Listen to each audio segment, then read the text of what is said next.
Alright, testing, 1, 2, 3. Alright, boys, shoot.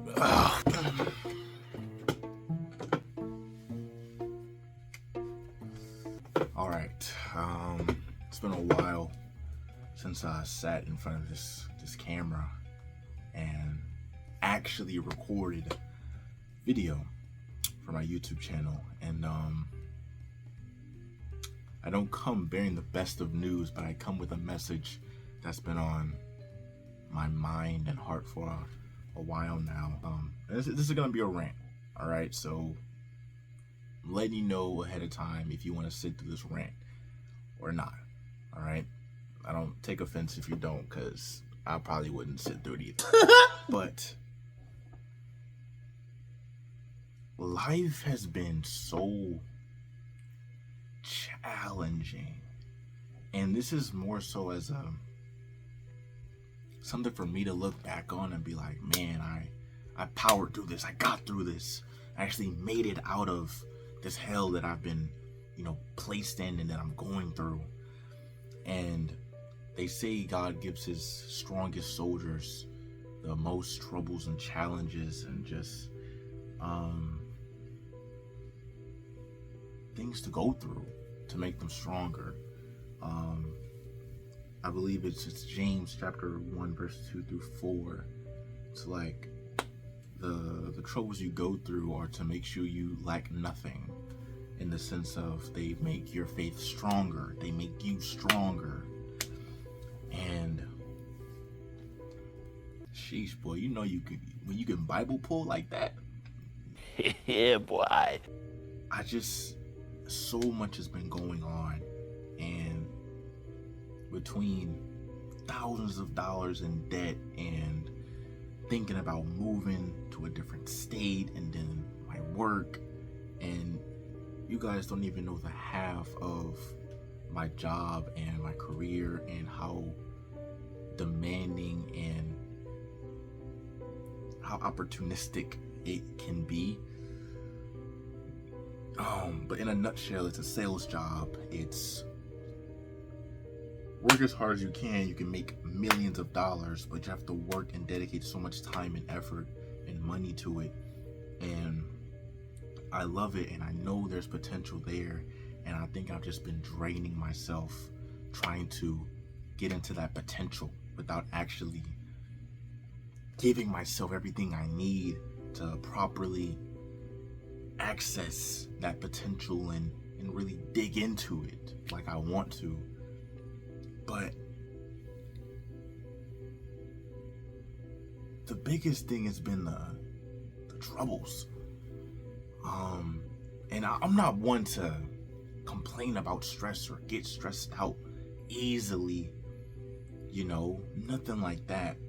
I've been watching a lot of old Corey videos. You can literally see him, literally, it's my favorite YouTuber, an inspiration for me to even do YouTube. And it's just, I was watching his mental health on YouTube. I was oh, I'm really tired today video, or that the time is ticking video. If you know any of those references, if not, I would suggest go watching them. What he says is so real, because it's like we're going through all these challenges, and life is putting us through these things, and God is putting us through these things, and it can really feel like that we're in this constant cycle of go to work, go to sleep, wake up, eat, go to work, go to sleep, do the same thing over and over and over again. And my problem is, I know that it takes consistency and dedication. You have to do the same thing over and over again to get what you want in the first place. But on the other side of Trey, it's like, bro, I want us, let's switch it up. Let's do something else. Let's do something different. I'm tired of doing the same thing over and over again. And the two sides they just argue over and over every single day. Like, oh, do the same thing, Trey. You gotta make sure you be consistent. Well, Trey, I don't want to do the same thing over and over again. I'm tired. And it's just, then you got like the rain, the sprinkles coming down of like, oh, your mom's having issues. Well, hey, make sure you got to do this for your people. Oh, you're the oldest sibling, so you set the examples. You're the role model. Oh, well, your dad's having issues over here. Oh, well, you gotta go to the gym. You want to be strong. You gotta learn how to fight, protect your people, your family. And it's like, oh, you want to have wife and kids. You gotta make sure you have the money and all these different things. You gotta learn how to drive, get your license, get a car. It's like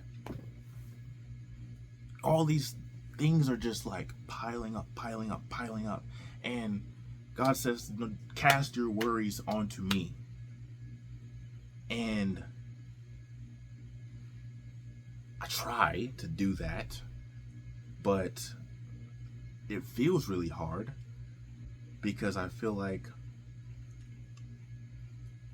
I need to have these things on my mind to make sure that I'm actually going for and doing them. But even with that mentality and just the constant mental stresses just kind of being there, I end up in this state to where I just write a bunch of things down. So now I'm writing for like an hour or two, like almost every single week. I'm just writing, and it's the same things over and over and over. And I did the same thing when I was in college.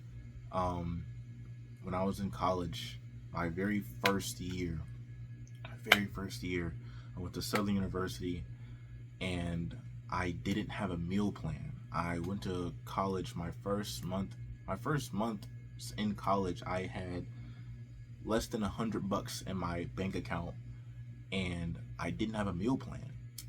And that meant I could not eat food on campus unless I paid for it.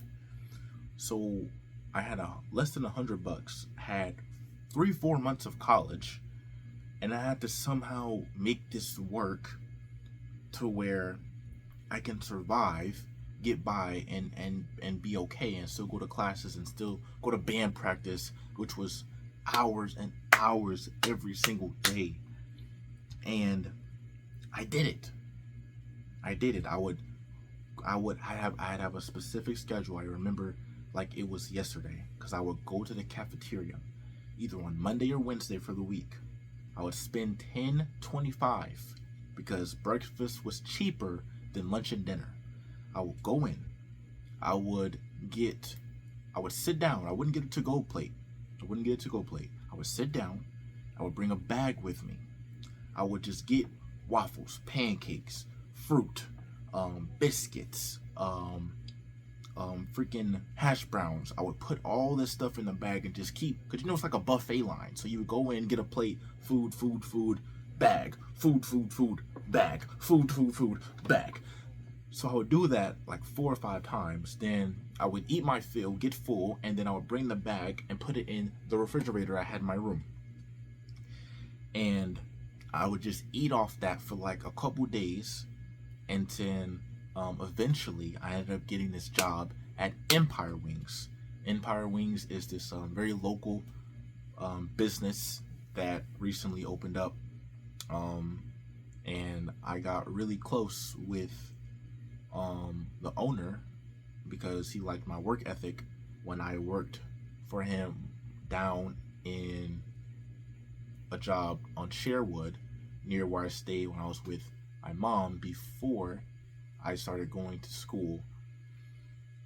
But that's a different story. So I ended up getting a job there,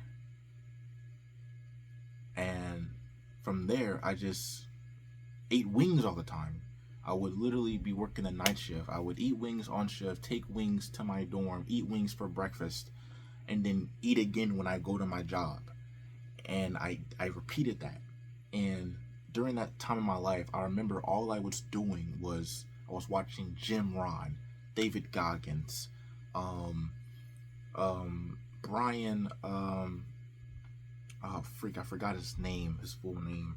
But I was watching all these influencers, all these people, and just pursuing the self-growth, credit cards, Andre Jick, credit, stocks, investments, and 'cause I was so hell-bent on I need to get rich, and boom.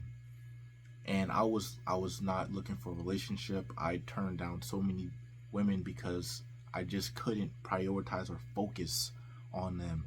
And I feel myself going back to that state, but new things are changing, new things are happening, and I can't just go back to that state because there's people that depend on me where I am right now. And if I go back to that state, I'll cut everybody off. I won't want to be bothered. I won't want to talk to anyone. And I know I can't do that. So it's like the pressure of work and wanting to be successful is like bringing out the past me, but the current me needs to stay so I can actually fulfill the needs of other people. But it's like, if they end up destroying each other and I end up in this paralyzed state of complacency and not doing anything, like they cancel each other out, and I just end up in this neutral plateau of just, well, now I don't have any desire to do anything. And I already told you it's going to be a rant, so I don't know if what I'm saying is making any sense or not. I just, main point, I just got off a meeting, a leadership huddle with, his name is Joseph Critelli. You can look him up on Instagram or whatever. Millionaire in the business. He first came into the business, drug dealer, got kicked out the military for selling drugs, hustler, and 5 years later, millionaire, multi-millionaire, having a 7-figure agency, right? That's the goal. And he was talking about his mindset, and one specific part really stuck out to me because I was like, man, he said he got into a relationship after he had been in the business for a couple years, and he said he got soft.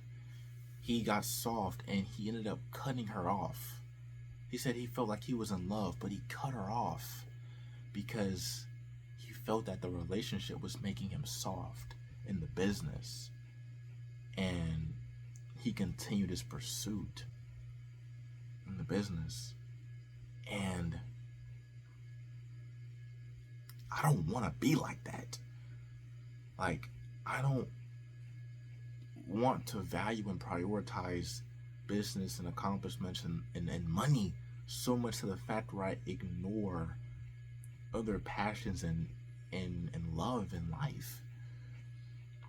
And I don't know, man. I don't know. I think it gets to a point where it's like, all I really want to do is just, I want to travel the world. I want to eat different cultures' foods, learn different languages, talk to different people, and live on a nice farm. I don't care about the cars, the houses, the watches. I don't care about any of that. And when I do get to the point where I can do that, I think that'd be it. I wouldn't really want to do anything anymore, or even work anymore, or anything like that. I'd be satisfied. Yeah, I'd just be satisfied.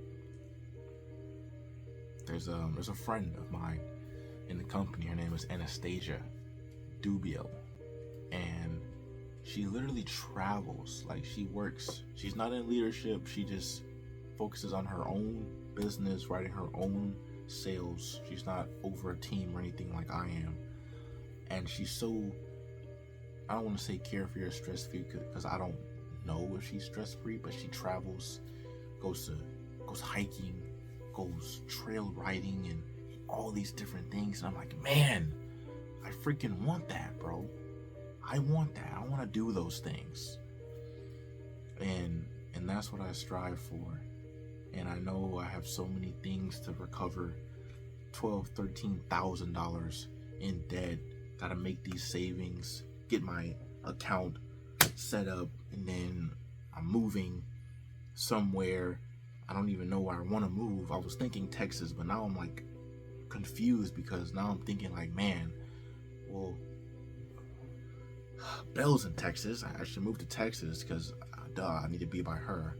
But then people in the company are like, man, move to Miami, move to Arizona so you can be closer to the agency owners and learn from them, and it'll expedite your success. And it's like, well, what's more important? Is it love or is it business? Like, and maybe I'm just overthinking everything and it's all just in my head. Maybe. But I think it's important to, for one, do something with your life, if nothing. You're not going to make all the best decisions. You're going to lose out on some things. Sacrifices will have to be made.